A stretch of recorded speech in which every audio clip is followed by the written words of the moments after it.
감사합니다. 우리 옆에 있는 분과 인사할까요? 늘 보고 싶습니다. 이렇게 한 번 더요. 옆에 있는 분에게 늘 보고 싶습니다. 아멘입니까? 네. 저는 계속 후회하지 않는 인생 시리즈를 하고 있습니다. 오늘은 5번째, 예수님처럼 살라, 이런 제목으로 말씀 나눕니다. 여러분, 우리의 인생은 내 것이 아닙니다. 아멘이 없습니까? 우리의 인생은 내 것이 아닙니다. 하나님께서 너는 내 것이라고 말씀하였습니다. 너를 창조하신 여호와께서 지금 말씀하시느니라. 너를 지으신 이가 말씀하시느니라. 내가 너를 지명하여 불렀나니 너는 내 것이라. 한번 복창합시다. 내 인생은 내 것이 아닙니다. 아무리 이렇게 얘기해도 무슨 말씀, 목사님, 내 인생은 내 것이지요. 천만의 말씀, 하나님의 것입니다. 내 인생의 삶의 목표가 뭘까요? 내가 하고 싶은 거 하는 거? 내가 원하는 대로? No. 여러분, 시계는 시계 만든 사람에게 물어봐야 돼요. 이 시계를 왜 만들었는지. 사람은 내 멋대로 사는 것이 아니라 사람을 만드신 분에게 물어봐야 되는 거예요. 아멘입니까? 그분이 우리를 왜 만드셨나요? 창세기 1장 27절에 하나님이 자기 형상 곧 하나님의 형상대로 사람을 창조하시되, 이 구절은 하나님이 코가 있나? 눈이 있나? 귀가 있나? 그런 게 하나님의 형상이 아니고, 하나님의 형상은 하나님의 성품을 얘기하는 거예요. 하나님의 성품대로. 그러니까 이 온 우주 만물에 하나님의 성품을 닮은 자는 사람밖에 없는 거예요. 아멘입니까? 우린 짐승하고 다릅니다. 우리는 짐승처럼 살면 안 됩니다. 우리는 하나님의 성품대로 살아야 하는 것입니다. 하나님 형상대로 사람을 만드셨는데 아담이 사탄의 유혹을 받아가서 하나님 말씀에 불순종이 모든 죄의 근원입니다. 불순종하여 하나님의 형상을 던져버렸어요. 아담의 아들 가인은 동생 아벨을 돌로 쳐 죽여버렸어요. 어찌 형이 동생을 죽입니까? 이건 하나님의 형상이 아니라 사탄의 형상입니다. 가인의 후예는 하나님을 버리고 칼을 의지하고 칼의 노래를 부르고 사람을 죽였습니다. 가인의 후예들은 불신과 불평과 불만으로 하나님을 대적하였습니다. 이스라엘 백성들은 430년 동안 노예로 살다가 출애굽하였으니 얼마나 감사해야 됩니까? 그런데 불평, 불만 가득했죠. 하나님의 은혜로 그들이 가나안 땅을 차지하였는데 그들은 불순종, 우상 숭배, 간음, 폭력, 시기 질투, 살인으로 타락하였습니다. 그들에게는 순종, 사랑, 기쁨, 평안, 감사 등 하나님의 형상이 사라졌습니다. 하나님은 아담을 만드신 후 4,000년 동안 구약 내내 슬퍼하셨습니다. 하나님은 다시 사람들이 하나님의 형상을 닮은 자가 되게 하기 위하여 예수님을 이 땅에 보내셨습니다. 예수님은 하나님의 형상을 되찾기 위해 인간이 가지고 있는 모든 불순종으로 생긴 죄를 십자가에 짊어지시고 우리를 대신해서 죽으셨습니다. 우리는 사탄의 흑암의 권세에서 살다가 예수님께서 십자가에 죽으심으로 다시 하나님의 형상을 되찾게 되었습니다. 예수님은 십자가에 죽으심으로 우리 모두를 하나님의 나라, 예수님의 나라에 살도록 하셨습니다. 로마 골로새서 1장 13절 다 같이 읽어볼까요? 시작. 그가 우리를 흑암의 권세에서 건져내사 그의 사랑의 아들의 나라로 옮기셨으니, 여러분들이 예수님을 구원자로 내 주인으로 모셨으면 우리 이제 하나님의 형상이 회복된 것입니다. 그래서 하나님의 형상이 회복된 자로 살아야 합니다. 하나님의 형상을 회복되었다, 이 말은 예수님처럼 산다는 거예요. 성경은 예수님이 하나님의 보이지 않는 형상이라고 말씀하십니다. 고린도후서 4장 4절에 그리스도는 하나님의 형상이니라. 골로새서 1장 15절 그는, 이는 예수님입니다, 보이지 아니하는 하나님의 형상이시요 모든 피조물보다 먼저 나시니라. 요한복음 14장 9절에는 예수께서 이르시되 나를 본 자는 아버지를 보았거늘 어찌하여 아버지를 보이는 않냐. 그러니까 우리가 하나님의 형상하면 뭔지 잘 모르잖아요. 하나님은 코와 입과 귀가 없습니다. 이게 하나님의 형상은 하나님의 성품을 얘기합니다. 하나님의 성품이 보이지 않으니까 보이는 하나님의 성품을 직접 예수님으로 나타나신 거예요. 예수님이 하나님의 형상입니다. 하나님은 우리가 하나님의 형상, 즉 예수님을 본받기를 원하십니다. 그것이 오늘 읽은 로마서 8장 29절 하나님이 미리 아신 자들을 또한 그 아들의 형상을 본받게 하기 위하여, 하나님은 우리 모두가 다 하나님의 형상 예수님을 본받기를 원하십니다. 그게 하나님을 가장 기쁘게 하는 거예요. 우리의 삶의 목표가 뭡니까? 돈을 버는 것 아닙니다. 성공하는 것 아닙니다. 편안하게 사는 것 아닙니다. 쾌락을 누리며 사는 것 아닙니다. 우리가 이 땅에 태어난 삶의 목표는 예수님을 닮는 것입니다. 여러분, 후회하지 않는 인생 시리즈를 하면서 계속 등장하는 말씀이 있죠. 그것은 내 인생은 내 것이 아니라는 것입니다. 우리가 이 땅에 존재하는 이유는 잘 먹고 잘 사는 것이 아니고 나를 이 땅에 보내신 하나님의 형상, 즉 예수님의 형상을 본받는 것이 우리가 이 땅에 존재하는 이유입니다. 예수님처럼 사는 것이 바로 그 유명한 산상수훈입니다. 오리를 가자 그러면 오리추가 심리를 가지고, 오리추가 좋아하죠? 네. 아재 개그네. 오른뺨을 대라며 왼뺨도 대주고 겉옷을 달라며 속옷까지 주는, 이거 근데 쉽게 되는 게 아니죠. 예수님처럼 사는 것이 갈라디아서 5장 22절 성령의 열매, 사랑, 희락, 화평, 오래 참음, 자비, 양성, 충성, 온유, 절제. 예수님처럼 사는 것이 고린도전서 13장 사랑은 오래 참고, 오래 참는 거. 이쪽 줄은 아멘 안 해서 사랑은 오래 참는 것입니다. 성질 부리지 말고 오래 참으라는 거예요. 그게 예수님처럼 사는 것입니다. 여러분, 교회 오래 다니셨습니까? 예수 믿는 지 10년 정도 됐으면 예수 냄새 나야 됩니다. 여러분이 나이 70 정도 되어서 동네를 걸어가면 동네 꼬맹이들이 와 저기 예수님 같은 할아버지 간다 하고 쫄쫄 따라다녀야 됩니다. 아멘입니까? 나는 뭐 70 되려면 멀었다 그러지 말고 오늘부터 그렇게 하시길 축원합니다. 수단께도 3년이면 뭐라고요? 풍어를 넣는다고 천자문을 외운다 그러는데, 여러분들 교회 10년, 20년, 30년, 50년 다녔는데 예수 냄새가 안 나면 나 지금 가짜예요, 가짜. 여러분, 예수 믿는 흉내만 내지 말고 예수님처럼 사시기 바랍니다.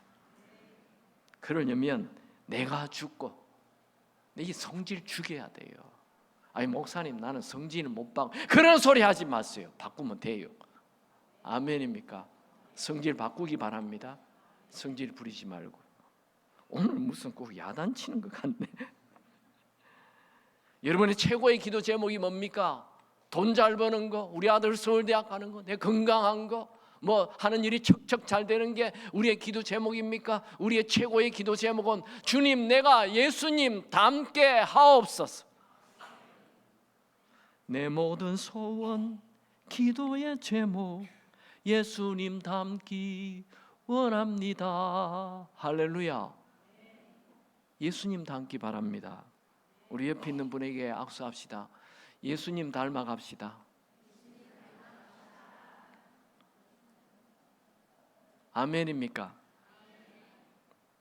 예수님은 언제나 평안을 얘기하셨죠. 폭풍이 몰아치는 그런 배가 뒤집히려고 하는데도 주무시고 평안하시고 나의 평안을 너에게 주노라. 예수님 평안하셨어요. 늘 염려 근심 걱정하지 마시고 예수님처럼 평안하게 되기를 축원합니다.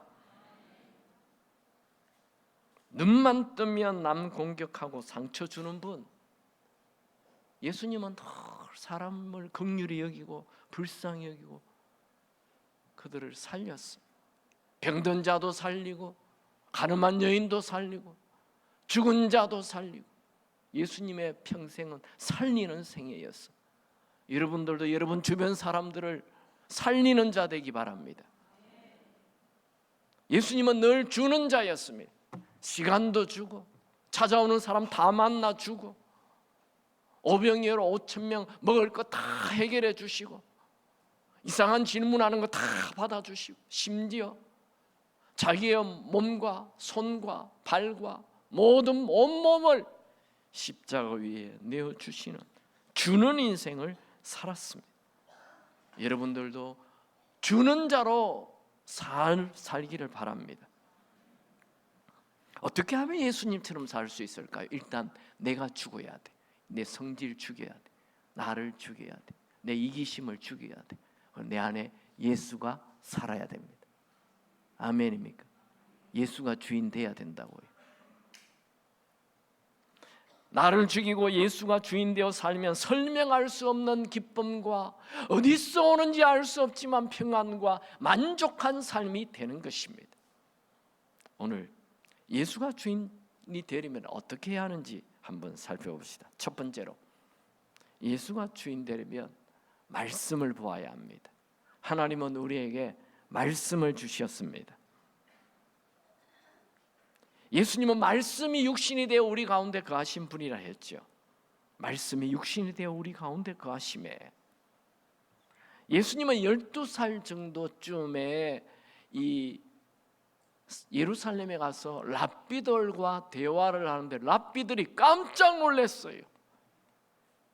예수님이 말씀을 더 잘 알고 있는 거예요. 예수님은 말씀을 이미 머리 안에 12살 되기 전에 쏟아부었어요.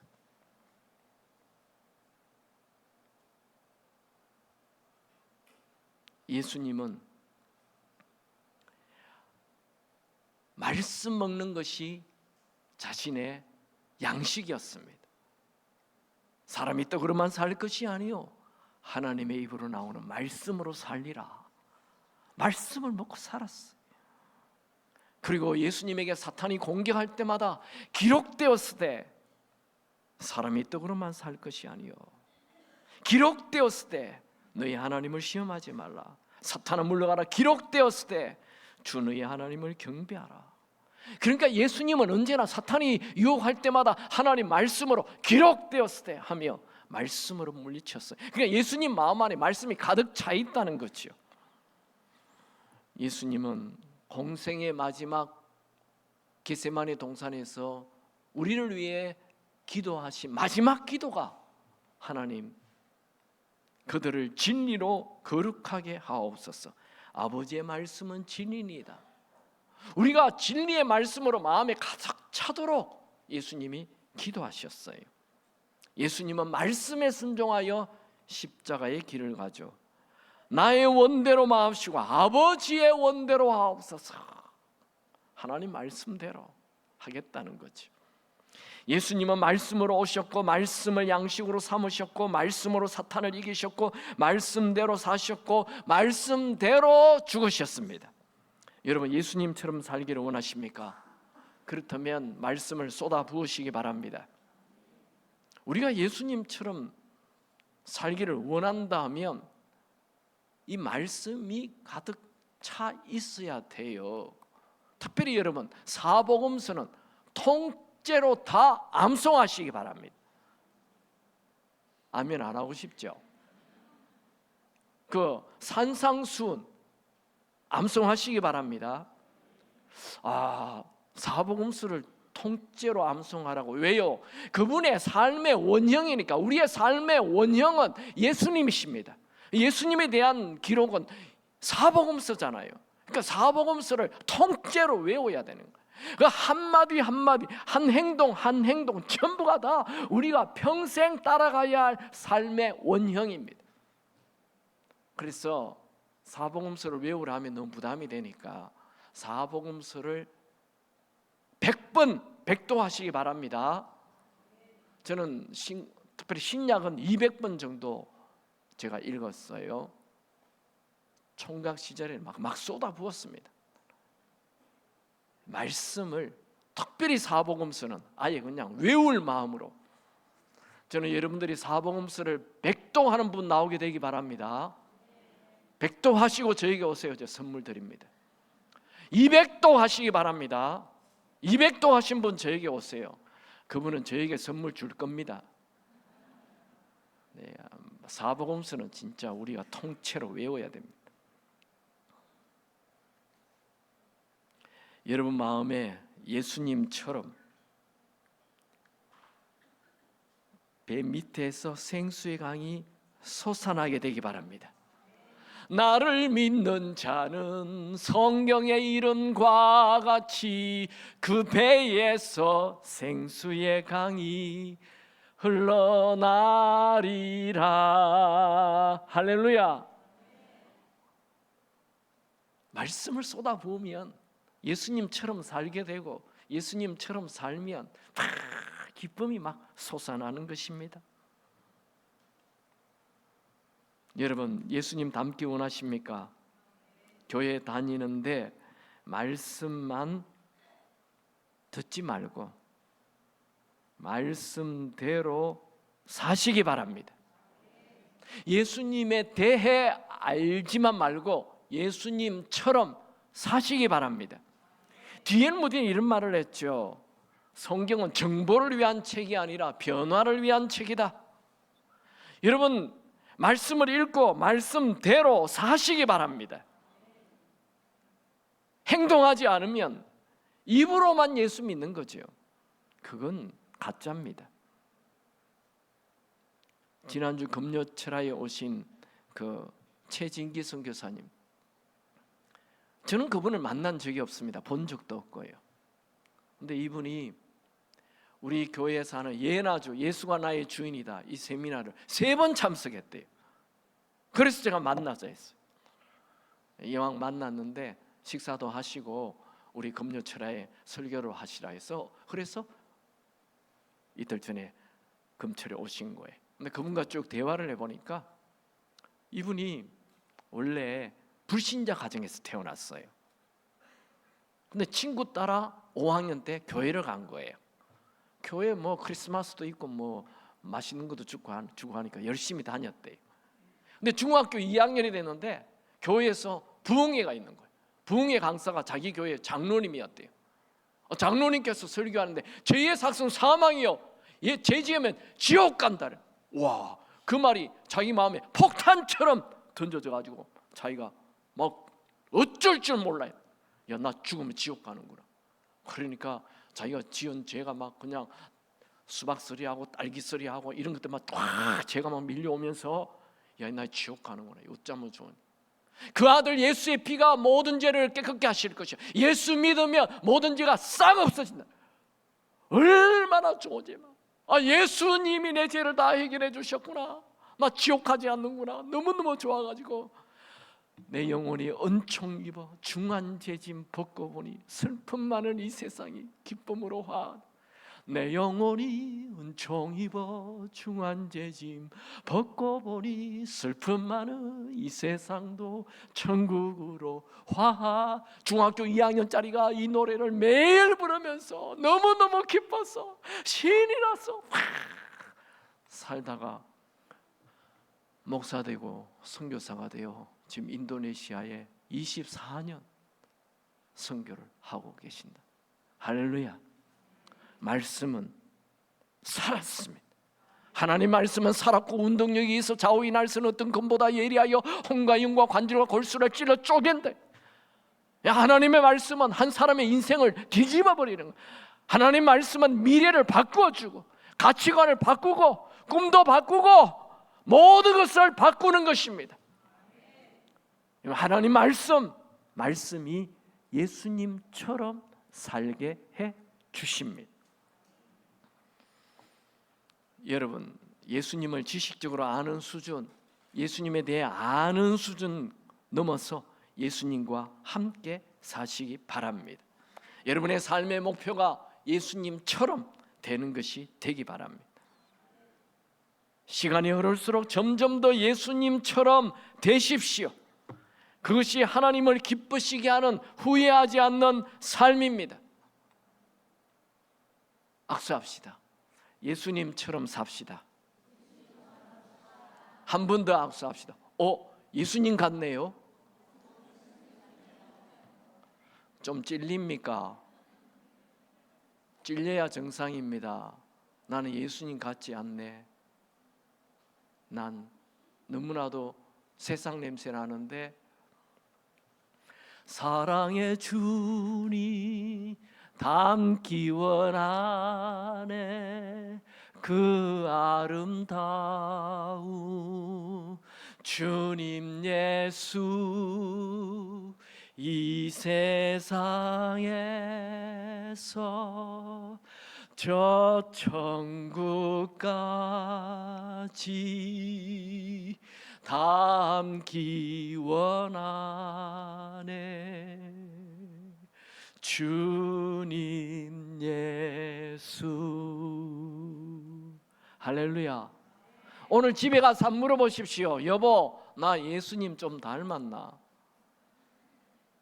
서로 물어보세요.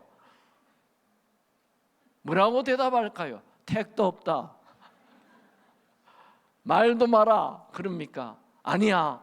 당신은 처음 결혼할 때보다 지금 훨씬 예수님을 닮았어. 이렇게 되기를 축원합니다. 두 번째, 어떻게 하면 우리가 예수님을 닮습니까? 고난은 예수님 닮게 만들어줍니다. 시냇가에 흐르는 그 물에 가보면 돌들이 있는데 돌들이 전부 다 어떻게 생겼죠? 동글동글. 우리 지난번 그 중고등부 아이들이 거제도 갔잖아요. 거제도 바다에 돌들이 다 동글동글동글. 그 가져가지 말라고 딱 경고도 써놨어요. 하도 사람들이 많이 가져가니까. 바다의 파도는 거친 돌을 둥글게 만들고 시냇가의 물은 거친 돌을 동글동글하게 만들고 우리의 인품은 고난이 우리를 예수님 닮게 부드럽게 온유하게 겸손하게. 아멘 없군요. 고난은 우리를 예수님 닮게 부드럽게 둥글게 겸손하게 온유하게 만듭니다. 여기 성질 더러운 분 고치기 바랍니다. 좋은 거 아닙니다. 나 성질 나면 확 뒤집어 고치기 바랍니다. 안 됩니다. 예수님 닮기 바랍니다. 고난이 예수님 닮게. 아이들도 그렇잖아요. 매를 맞을 때 순종의 사람이 돼. 우리도 고난이 와야 우리의 인품이 깎여요. 부드러워져요. 요셉은요 참 철딱선이 없었어요. 17살 때 꿈을 꿨는데 형님들이 자기한테 다 절하는 거예요. 17살이면 고등학교 2학년에 그런 얘기하면 형들이 입이 삐죽삐죽 한다는 거 알아야 되잖아요. 그런데 얼마나 철이 없는지 그 다음 날에는 또 얘기합니다. 형들의 눈이 다 돌아가는 것도 이걸 상황 파악을 못하고 그 다음 날 또 오늘 꿈에는 또 아버지 엄마도 형님들 모두 다 나에게 절했습니다. 철딱선이 없는 17살의 요셉이 하나님이 너 좀 손 좀 봐야 되겠다. 그래가지고 애굽으로 보내가지고 고생을 해요. 그래서 한 10년이 지나가지고 27살쯤 되었을 때 감옥에 또 들어가요. 그때는 또 죄목이 안 좋아요. 강간, 미수범 이런 게 돼가지고 그냥 감옥 안에 들어가 버려요. 이야, 10년 깎았잖아요 하나님이 모진 세월 속에. 근데 억울하게 지금 또 감옥 안에 들어와 있잖아요. 그런데 그가 얼마나 성품이 부드럽게 되어 있는지 성경에 나와 있어. 창세기 40장 4절에 진위 대장이 요셉에게 그들을 수종하게 하며 요셉이 그들을 섬겼더라. 여기 진위 대장이 누굽니까? 보디발이잖아요. 자기를 억울하게 감옥에 집어넣은 사람이잖아요. 보디발도 알잖아요. 자기 부인이 끼가 있다는 거 알잖아요. 그런데 자기 부인의 얘기를 듣고 아무 죄도 없는 이 깨끗한 청년 요셉을 감옥 안에 쳐넣었잖아요. 보디발이 넣었잖아요. 진위대장이 넣었잖아요. 억울하게. 그런데 그 진위대장이 요셉, 정치범들이 좀 들어간다, 네가 잘 섬겨라, 그렇게 얘기할 때 요셉이 웃기지 마라, 난 너무 억울해, 웃기고 있네, 그렇게 했나요? 딱 섬기는 거예요. 억울해도 섬긴다고요. 그 안에 분함이 없어요. 원망이 없어요. 그냥 순종한다고요. 그의 성품이 깎인 거예요. 많이 깎였어요. 온유해졌어요. 예수님의 마음은 겸손과 온유해요. 온유해진 거예요. 부드러워진 거예요. 둥그러진 거죠.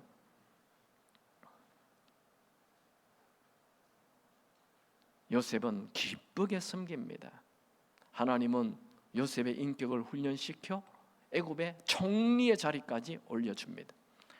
다윗은 16살쯤에 골리앗을 죽인 이후에 사울 왕의 미움을 받아 들로산으로 고난의 세월을 보냅니다. 큰 깊은 골짜기에 들어가는 거예요. 여러분, 깊은 골짜기는 큰 봉우리가 생깁니다. 깊은 골짜기와 봉우리는 연결이 되는 거지. 훗날 다윗은 모든 고난은 하나님 말씀대로 살게 만든다 고백합니다. 시편 19편 119편 71절에 고난당하는 것이 내게 유익이라, 이로 말미암아 내가 주의 율례를 배우게 되었나이다. 하나님 말씀을 붙잡게 되고 하나님 말씀대로 살게 된다 이거예요. 고난은 사람을 겸손하게 만듭니다. 하나님은 우리의 성품이 예수님 성품처럼 되게 하기 위하여 고난을 허락하십니다. C.S. 루이스는 고난은 우리를 향한 하나님의 확성기라고 말하였죠. 사람은 조용히 말하면 잘 안 들어요. 고난이 오면 하나님의 음성이 들리기 시작해요. 그래서 광야라는 단어는 말씀이라는 단어예요. 동일한 단어입니다. 광야에 가면 사람이 하나님의 말씀이 들립니다. 광야가 뭡니까? 외로운 장소, 모든 사람이 떠난 것, 불편한 것, 돈이 없는 것, 질병이 있는 것, 가난한 것, 그게 광야예요. 광야에 가면 하나님 음성이 들려요. 지난주에 왔던 그 정윤아 자매, 북한에서 탈북해서 무사히 한국에 들어와 하나님의 은혜 얼마나 감사했는지 몰라요. 그런데 그냥 또 세월이 흐르니까 하나님의 은혜는 까먹어버리고 세상 친구들과 휩쓸려 클럽에 다니고 세상에 푹 빠졌습니다. 이 유나 자매가 하나님을 떠나 살다가 2번이나 이 배에 큰 대수술을 해요. 죽을 것 같은 고통이 오는 거예요. 그래서 수술이 끝난 이후에 하나님 앞에 돌아왔어. 하나님께서 하나님 날 살려주세요 이렇게 기도하는데, 클럽 재밌더냐? 그 지난주 간증이잖아. 하나님, 나 이제 하나님만 붙들고 하나님에게 내 모든 걸 던지고 헌신하며 하나님 말씀대로 살겠습니다. 그 이후 이렇게 하나님께 쓰임받는 놀라운 삶을 살게 되었다고 간증했습니다. 고난은 우리가 죄로 가던 발길을 멈추게 하고 하나님을 붙잡게 하고 예수님을 닮게 만듭니다. 고난은 내가 의지했던 모든 것을 다 던져버리고 하나님만 의지하게 합니다. 여러분 인생에 고난이 나타났습니까? 여러분의 인생에 나타난 고난은 하나님 허락 없이 나타나지 않습니다. 고난 앞에 하나님과 멀어지는 자는 어리석은 자입니다. 고난이 오면 더욱 하나님을 붙잡아야 합니다. 사도 바울은 예수를 믿기 전에 아무 고난 없이 부잣집 아들로 살았어요. 그가 얼마나 부자였는지 예수님 그 당시에 유대인인데 로마 시민권을 가진 거예요. 이야, 이건 그냥 그의 아버지가 어마어마한 부자라는 얘기입니다. 공부도 열심히 해서 그 당시에 최고의 학부 가마리엘 문화생이 됐습니다. 지금 같으면 하버드 대학을 나온 거죠. 나이 30이 되기 전에 바리새인이 됐어요. 지금 같으면 국회의원이 됐다는 얘기입니다. 세상에서 유대 사회에서 그는 일찍이 성공한 사람이었습니다. 그런데 그가 예수를 다메섹에서 만난 이후 복음을 전하자 유대인들에게 암살 표적이 되고 이리저리 도망을 다녔습니다. 그가 40에 하나 감한 매, 즉 39대의 매를 5번이나 맞았어요. 숱하게 감옥에 갇히고 돌에 맞아 기절도 하고 그가 타고 가는 배가 3번이나 파손되어서 일주일을 흑암 속에 죽을 고비를 넘겼습니다. 그는 이렇게 말합니다. 고린도후서 1장 8절 9절 형제들아, 우리가 아시아에서 당한 환난을 너희가 모르기를 원하지 아니하노니 힘에 겹도록 심한 고난을 당하여 살 소망도 끊어지고 우리는 우리 자신이 사형 선고를 받은 줄 알았으니 이는 우리로 자기를 의지하지 말고 오직 죽은 자를 다시 살리시는 하나님만 의지하게 하심이라. 이런 고난은 쓸데없는 것이 아니고 내가 의지했던 거 다 던져버리고 하나님만 의지하게 한다고 사도 바울이 고백하고 있습니다. 맞습니다. 이런 고난이 왔습니까? 절망하거나 낙심하지 마십시오. 더욱 하나님을 붙잡으시기 바랍니다. 모든 고난은 합력하여 선을 이루고 또 더 예수님을 닮게 합니다. 오늘 읽은 말씀 우리 다 같이 한번 읽어볼까요? 고린도후서 8장 28절 29절 시작. 우리가 알거니와 하나님을 사랑하는 자 곧 그의 뜻대로 부르심을 입은 자들에게는 모든 것이 합력하여 선을 이루느니라. 하나님이 미리 아신 자 또한 그의 아들의 형상을 본받게 하기 위하여 미리 정하셨으니 이는 그로 많은 형제 중에서 맏아들이 되게 하려 하심이라. 여러분, 여름이 되면 태풍이 오죠. 이 태풍이 필요합니다. 태풍이 와야 장가지가 다 떨어져 나가고 이 나무가 튼튼한 나무가 태풍이 오면 이 뿌리가 다 깊게 내려갑니다. 튼튼한 나무를 만들죠. 태풍이 오면 바다가 확 뒤집어져요.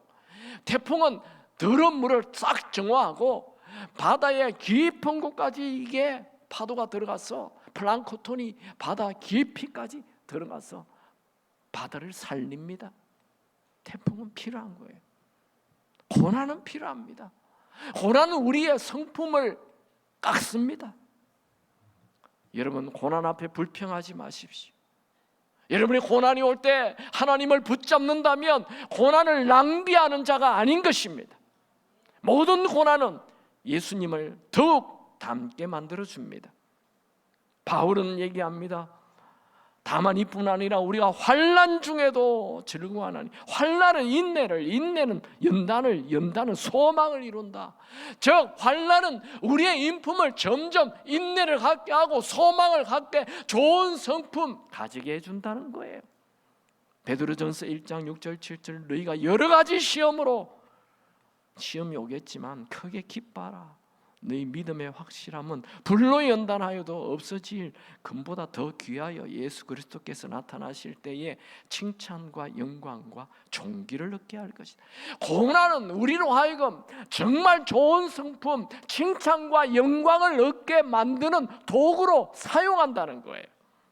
고난이 왔습니까? 고난 자체를 묵상하지 마십시오. 그 사람이 왜 이렇게 나를 힘들게 하나? 그 사람을 묵상하지 마십시오. 그 사람의 말을 묵상하지 마십시오. 고난이 올 때 고난을 묵상하지 말고 예수님을 묵상하시기 바랍니다. 예수님은 고난을 기도로 이기셨습니다. 예수님은 고난을 믿음으로 이기셨습니다. 예수님은 고난을 순종으로 이기셨습니다. 고난은 우리를 망하게 하지 않고 더욱 예수님을 닮게 합니다. 세 번째로 하나님은 우리가 예수님처럼 살도록 성령님을 주십니다. 구약에는 하나님께서 내가 너희들을 창조한 이유는 우리의 형상, 하나님의 형상대로 살도록 너희들 창조했다 하면서 말씀으로 십계명을 주시고 율법을 주시고 하나님의 음성을 줬어요. 너 이렇게 살라 얘기해도 우리는 귀로 듣는 거는 잘 안 들어요. 뭔지도 잘 몰라요. 그러니까 이 4000년이 지난 이후에 다시 예수님을 보내주셨어요. 자, 내가 원하는 것은 이런 분처럼 살아라 하며 예수님을 직접 몸으로 오셔서 보게 해주셨어요. 예수님이 어떻게 살았는지 눈으로 보게 해준 거예요. 근데 우리는 이제 예수님이 어떻게 살았는지 성경을 통해서 봤어요. 봐도 그렇게 예수님처럼 살 수 있는 힘이 우리에게 없어요. 그래서 예수님처럼 살 수 있는 성령을 주시는 것입니다. 성령은 예수의 영, 하나님의 영입니다. 성령님은 우리의 연약함을 도와주십니다. 로마서 8장 26절 이와 같이 성령도 우리의 연약함을 도우시나니. 여러분, 우리는 우리 스스로 성품을 바꿀 수 없습니다. 우리의 결심은 자꾸 무너져요. 야, 올해는 진짜 화내지 말고 살아야지. 이래도 또 화를 내고 있는 거예요. 분노하지 말아야지. 또 분노하고 있어요. 우리를 정말 바꿔주시는 분은 결단이 아니라 성령님이십니다. 빌립보서 2장 13절 너희 안에서 행하시는 이는 하나님이시니 자기의 기쁘신 뜻을 위하여 너희에게 소원을 주고 행하게 하시나니. 성령 하나님께서 우리 마음에 소원을 줘요. 야, 너 이거 하지 말고 이거 하면 좋지 않겠니? 하는 소원을 준다고. 성령 하나님은 하나님을 기쁘시게 할 수 있는 선한 행동을 하도록 도와주십니다. 성령 하나님께서 우리에게 미운 사람을 사랑하라 말씀하십니다. 성령 하나님께서 우리에게 누구를 도우라 말씀도 하십니다. 성령 하나님께서 지금 네가 하고 있는 그 죄를 버리라 말씀도 하십니다.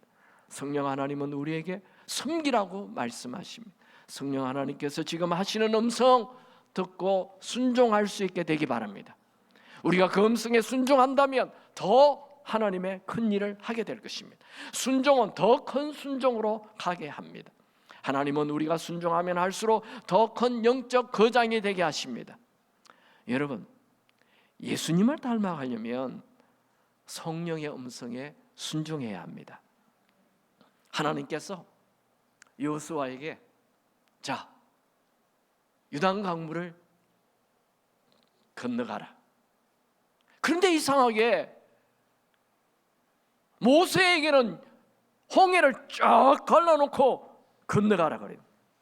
여호수아에게는 요단강물을 쫙 갈라놓고 건너가라 하지 않고 네가 한 발 디딜 때마다 물이 그 앞만 싹 갈라지는, 또 디디면 물이 쫙 갈라져, 또 디디면 물이 갈라. 이건 우리에게 굉장한 메시지입니다. 여러분, 이 홍해가 갈라지는 것은 불신자로 있다가 애굽에서 이제 신자로 넘어오는 거예요. 예수 믿는 자가 됐어요. 예수를 믿으면, 예수 믿는 우리에게는 다 해결해 놓고 가게 하지 않고 순종하면 하나하나 해결해 주시는 것입니다. 여러분, 순종할 때 하나님이 능력 주십니다. 순종할 때 기적이 일어납니다. 순종할 때 은혜가 나타납니다. 주시고 순종하라가 아니고 그냥 우리가 순종할 때 하나님의 개입이 있는 것입니다. 화가 날 때 일단 순종하시기 바랍니다. 화내지 마세요. 주님께서 화내는 거 원치 않으시고, 네, 화가 확 날 때 화내면 안 되지. 딱 이러면 하나님이 화낼 수 있는 상황을 싹 바꿔주십니다. 거짓말이 확 나올 때 거짓말 하지 말랬지 하면서 거짓말을 멈추면 하나님이 상황을 좋게 해 주십니다. 불안할 때 평안하라 하셨지? 딱 말씀을 붙잡으면 이상하게 평안이 확 밀려와요. 유혹이 올 때 유혹을 피하라 하셨지? 하면서 그 말씀을 딱 잡으면 그냥 유혹이 사라져요. 우리가 말씀에 순종할 때, 성령의 음성에 순종할 때 점점 인격이 변해가는 것입니다. 성령의 음성은 지금도 있습니다. 성령의 음성을 들으시기 바랍니다. 지난주에 인도에 우리가 돕고 있는 김현철 선교사님 부부가 왔어요. 그래서 그분과 대화를 하는데 그분이 원래 약속한 날에 못 만나고 좀 늦게 왔어요. 다시 만나서 대화를 했는데 그렇게 된 이유는 자기 그 선교사 동료 중에 김윤아 선교사님 남편, 인도 사람인데 차오 선교사가 죽어서 그 장례에 참여하고 오느라 좀 늦었다는 거예요. 그래서 이 차오 선교사님에 대한 얘기를 쭉 하시는데 우시는 거예요. 좀 소개를 한다면 차오 선교사님은 한국 선교사인 김윤아 자매를 만나서 결혼을 했어요. 김윤아 자매가 나이가 좀 더 많아요. 근데 이 차오 선교사님이 얼마나 선교를 잘했는지 선교지 그 내전, 인도와 가까운 곳에 내전이 전쟁이 있는 곳에서 선교를 쭉 하다가 또 홍수가 났어. 홍수 지역에 가서 그것도 뛰어들어 가지고 그들을 돕는 일을 했다는 거예요. 얼마나 선교를 잘했는지 선교사님들 사이에 소문이 쫙 난 그런 차오 선교사님 부부였습니다. 근데 이 홍수가 난 지역에 가서 음식을 주고 그들 또 아픈 사람들 치료해주고 도와주고 이러다가 이 홍수가 난 곳에는 전염병이 흐릅니다. 전염병이 있어요. 근데 그 전염병에 감염이 된 거예요. 폐혈증이 와가지고 갑자기 호흡이 안 돼. 급히 병원에 입원을 했는데 입원해서 며칠 안 돼서 심장마비로 나이 40에 죽었어요. 참 안타깝죠. 얼마나 슬픈 일입니까? 그렇게 예수님처럼 사시는 선교사님 나이 40에 죽었어요. 근데 그 장례에 우리 김현철 선교사님 참석을 했는데 깜짝 놀랐다는 거예요. 이 차오 선교사님의 부인 김윤아 선교사님이 하나도 슬퍼하지 않는 거예요. 아니 자기 남편이 40에 죽었는데 슬퍼하지 않는 게 말이 됩니까? 아무도 슬퍼하지. 자기 눈이 의심이 됐대. 이게 왜 말이 됐냐? 그런데 장례식 중에 이 차오 선교사님 부인 김윤아 자매가 얘기를 하는 거예요. 자기가 남편이 죽어갈 때 폐혈증으로 병원에서 죽어갈 때 그 옆에서 무릎을 꿇고 하나님에게 하나님 내 남편을 살려주십시오. 내 남편을 살려주십시오. 이렇게 간절히 기도하는데 성령께서 이런 음성을 주셨대요. 사랑하는 딸아, 나는 네 남편 차오에게 죽음을 주는 것이 아니라 영생을 준다. 그 음성을 듣는 순간 갑자기 그렇게 밀려오는 슬픔이 싹 사라지고 기쁨이 막 생기더래요. 너희 남편에게 죽음을 주는 것이 아니라 영생을 준다.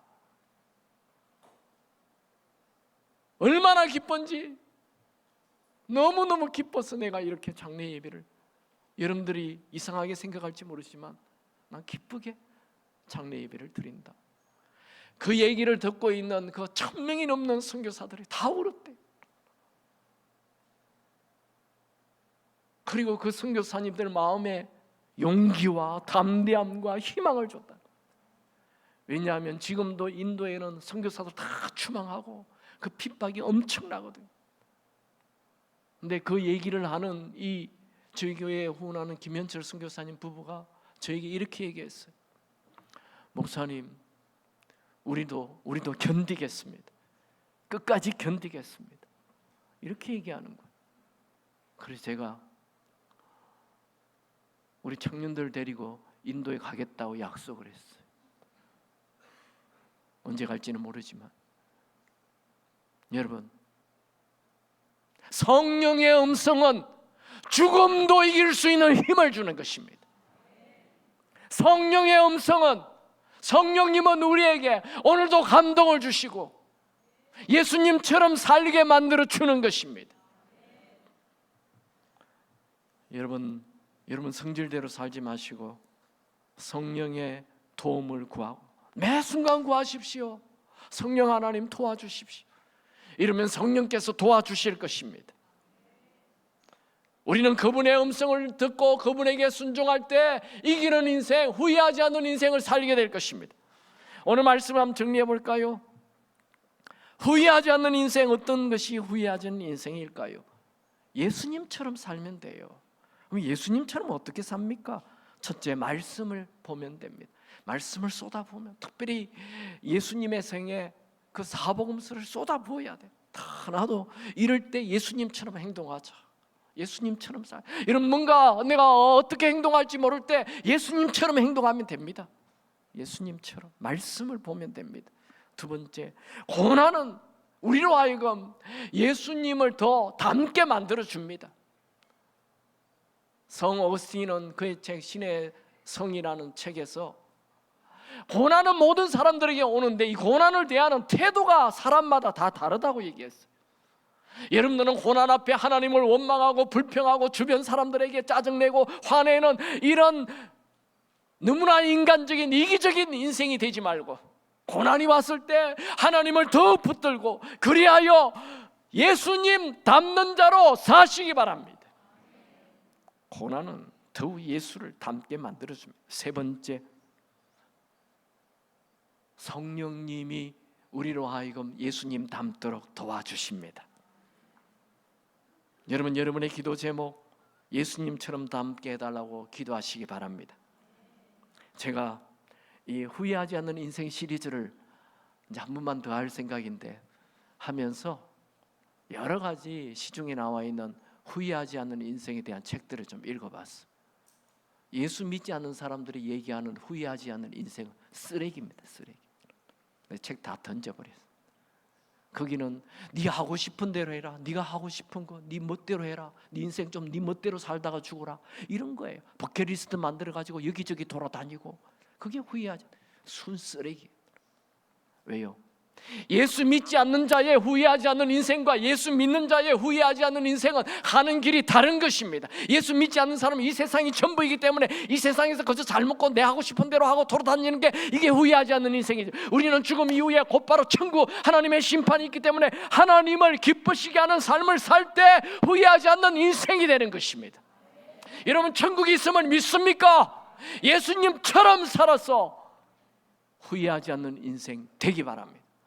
우리가 모두 천국에 들어갈 텐데 천국에 들어가자마자 하나님께서 예수님께서 뭘 물을까요? 넌 내 좀 닮았나? 이렇게 물어볼 거예요. 예수 닮아서 들어가기 바랍니다. 찬양할까요?